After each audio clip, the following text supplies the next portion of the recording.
तुमच्यावर आरोप करणं किंवा तुम्हाला नावं ठेवणं कोणी केलं? पावसकर असतील किंवा एक महिला असेल, एक महिलेने काय बाब आहे का ते? त्याची माहिती आली आता कालपासून. त्याचं कशाला काढता राव? ते विकत घेतलेलं आहे. तो विकत घेतलेला तो ट्रॅपमधला आहे. मी काय वाईट केलं असं? चला बोल. चूक केली. 57 लाख लोकांना प्रमाणपत्र मिळाले. त्याच्यात 1.5 कोटी मराठ्यांचा फायदा झाला. चूक केली. मागासवर्ग आयोग गठीत करायला लावला. मी चूक केली. 10% आरक्षण या आंदोलनामुळे मिळालं. चूक केली. लोकांचे 33-34 तपासायला लावले. माझा मराठा समाज एक केला. चूक केली. मी काय केलं? मी नाव ठेवण्यासारखं केलं काय? मायबाप म्हणायला लागलो जनतेला. नाही म्हणायला पाहिजे की मी मायबाप नाही म्हणायला पाहिजे की यांना? आई बहीण नाही म्हणायला पाहिजे का? तुझ्या म्हणण्याप्रमाणे वागायला पाहिजे का? तू बलात्कार करतो दोन महिलांवरती असे तुझ्या गावचे लोक सांगायला लागले.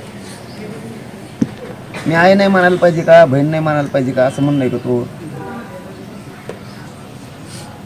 नाही काय हे ट्रॅप आहे मुख्यमंत्र्यांच्या प्रवक्त्याचा आणि याच्यात एक बडा नेता आहे देवेंद्र फडणवीस साहेबांचा सुद्धा. कारण ज्या कोणती त्या महिलांचा विनयभंग झाला तिचं मॅटर दाबलं गेलं ते तुझं उघडं करू नाही तर तू जरांगीच्या विरोधात बोल असं त्याला सांगितलं. आणि ते बच्ची भोकडे संघ येत होता. तो कोण आहे? आम्ही त्याला मोजितं नाही ते गिनितं नाही. ते कोणी? अहो साधा सोपा विषय हो, साधा सोपा, ज्याला सोशल मीडियावर सुद्धा गिनीत नाही तुम्ही. त्या माणसाला हेड ऑफिसचे मुंबईचे चॅनल तयार झालेत घंटा बोलायसाठी. एवढं सरकारचा हात असल्याशिवाय होऊ शकतं का?